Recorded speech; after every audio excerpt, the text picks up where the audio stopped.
guys, si Soxy Mendoza ulit. Ito ang inyong ka-entrep at ang inyong ka-farming. Pero ngayon guys na ito ay wala tayo sa farm at medyo matagal-tagal na rin na hindi tayo nakapag-vlog tungkol sa business related at ang ibabahagi ko sa ngayon sa inyo ay isang tool na tinatawag ko na hybrid cash. At ito ay tungkol sa isang credit card.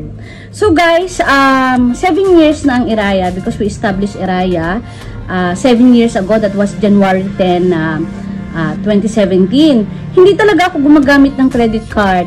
At meron tayong bank account sa Metro Bank, sa Land Bank, at saka sa BPI, at saka sa BDO. Kasi pag nagre-request ang ating client na kung anong bangko, ay ibinibigay natin ito sa kanila. So, pero ang major talaga na bangko ko ay ang Metro Bank, which almost 11 years na ako na nagdi-deposito sa kanila o gumagamit ko yung facility ng bangko na yon.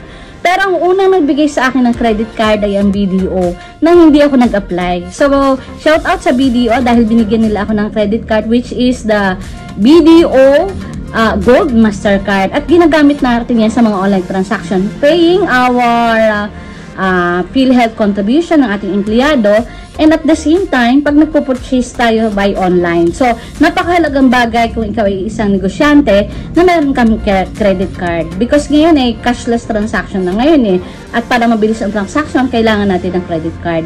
So, dahil kulang ang ating credit line, doon sa BDO meron tayong 6 digits sa ibinigay ng credit limit, ay kulang na yan. So, ang ginawa natin, nag-apply tayo sa ngayon ng bagong credit card sa Metro Bank. At guys, sinasabi ko sa inyo, ang credit card ay hindi negative kung ito gagamitin nyo sa business, kasi tinatawag itong isang tool o tinatawag na hybrid cash. So actually, ang credit card ay napakaganda dahil you are going to use others' money. You are going to use the money of the bank to roll out your business to increase your cash flow. So guys, eto nga, may natanggap tayong parcel galing sa Entregola sa ngayong araw na ito. At ating gupitin at i-check natin kung magkano ba ang ibinigay na credit line or credit limit ng Metro Bank na almost more than 11 years na tayong nagbabangko doon. Tingnan natin. Saglit. Ito na guys. Ito ay isang parcel na deliver ng Entrego early in the morning this morning. So, napakaganda ng Monday natin. So, buksan na natin guys. Okay. Guys, bago nga pala ito, bago ako naggawa ng vlog na ito, nag-download na rin ako. Kasi nakalagay dito, ito ay nakalagay sa isang, nakalagay sa isang pouch na kulay gray. Nakalagay dito ay your Metro Bank Platinum Mastercard. So, tinignan ko agad, hindi ko ma-recall talaga kung talaga itong in-applyan ko. Kasi maraming klase ang credit card, depende sa pangangailangan mo. At siguro maaaring nagkamali ako na itong aking clinic, itong Platinum Mastercard. But anyhow, ay no regret naman siguro. Tingnan natin kung magkano ang credit line or ang credit limit niya. So, ito na nga, Metro Bank Platinum Mastercard. Okay, at maya-maya natin ibibigay kung ano ba yung mga perks at pwede natin makuha sa credit card. So, ito ay nakapangalan sa akin, naka-address dito sa ating bahay. Okay, at ating gupitin na ito guys. Okay, surprise attack. Oh my gosh! Nakalagay dito, your card details. Nakalagay sa pangalan syempre natin. Total credit limit is 6 digits. Napakalaki niya. Sub-limit for cash advance, almost 50% ng credit limit. Statement date, 4th of the month. And payment due date, at least 21 days after statement date.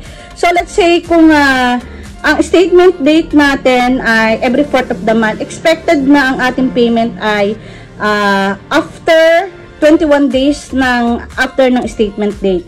So, most probably 25 or every 26 date of the month. So guys, ang experience ko dun sa previous credit card ko, which is BDO, which I've been using for almost 6 months, wala akong interest for 30 days. So bago siya, kung may statement date ko ay natatanggap ko every 11th of the month. At ang payment ko ay every 4th or 5th or 6th of the month. Binabayaran ko na yan ng kunyari, ika-second or ika-third before the cut-off date.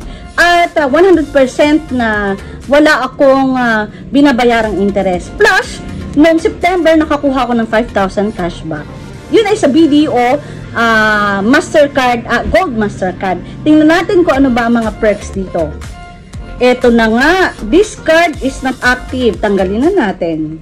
Ito guys, bawal ipakita ang mga details tungkol dito. Siya nga pala, disclaimer lang po, ito ay hindi to brag or pagmamalaki, kundi para lang makapagbigay information sa ating mga ka-MSME na ang credit card ay isang tool. So, napakaganda nito kung ito ay gagamitin mo sa business at may yung pag-increase ng cash flow mo. Para sa akin kasi ito, gagamitin ko ito na pambili ko sa mga paninda ko or mga inventories ko at alam ko na makikita ako dito. So, important to remember, reminders nakalagay dito, do not surrender your card to any person. Guys, pwede dito magbigay ng supplementary card.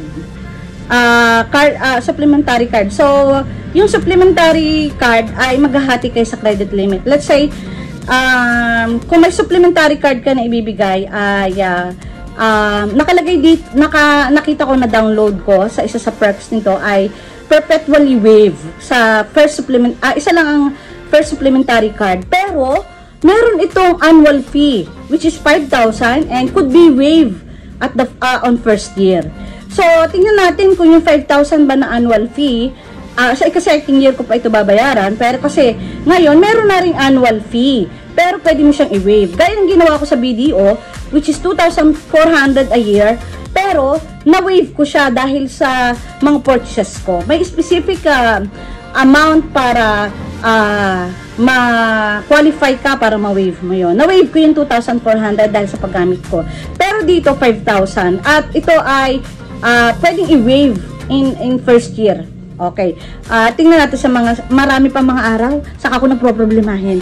Anyhow, ito ang Metrobank Platinum Mastercard. So, 6 digits ang binigay nila. Almost 6 times ng sa BDO Gold Mastercard natin. Dahil almost 12 years nga, sinasabi ko na sa inyo, more than 11 to or 12 years na yata tayo na depositor ng bangko na yon. So, kilalang nila up sa branch. Anyhow, sabi dito, reviewin natin. Ang annual fee niya is 5,000 waive at first year. Tapos, ang annual fee which is 2,500, free for life on the first supplementary. So, kung bibigyan ko ng supplementary card ang isa sa aking anak, ito ay free for life. Tapos, retail monthly interest is 3% monthly interest or 36% annually. Yun ay kung babayaran mo ay minimum lamang. Pero ako kasi, kung nyari nag-purchase ako ng 16,000 na printer online, ay binabayaran ko na yan before the due date. So, wala akong interest. So, cash advance monthly interest rate is 3% monthly interest rate to be computed from the date.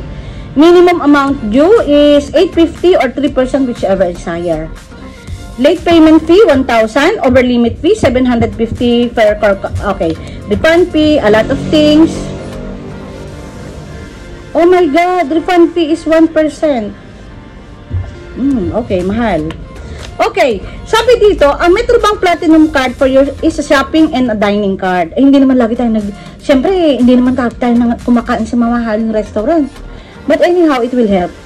So, ito daw pala, it will give you 1 point for every 20 pesos spend.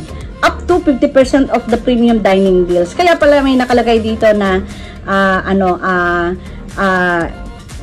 electronic gift certificate na worth 15,000 at convertible kung tayo makaka-purchase ng specific amount.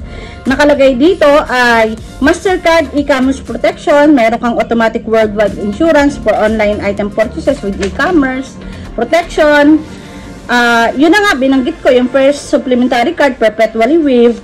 Rewards program. Ang rewards program is 1 point for 20 pesos. Medyo malaki compared sa ibang card. 0% installment. Abo, okay. Pero yun ay kung may mga particular program or promo sila na ibinibigay. Gaya sa isa kong card ay 3 months after saka lang nila ako dinidak for 3 months installment program without interest. Okay. So, overall, masasabi ko na napakaganda nitong Metrobank na ito dahil siyempre ang ganda ng binigay nila sa ating credit limit. So guys, gusto kong ibahagi sa inyo na hindi masama ang credit card kung ito gagamitin sa business. If you are going to roll it for your purchases and expenses for the business. Pero kung ito gagamitin mo sa iyong luho lamang, ay diyan ka talaga mababaon.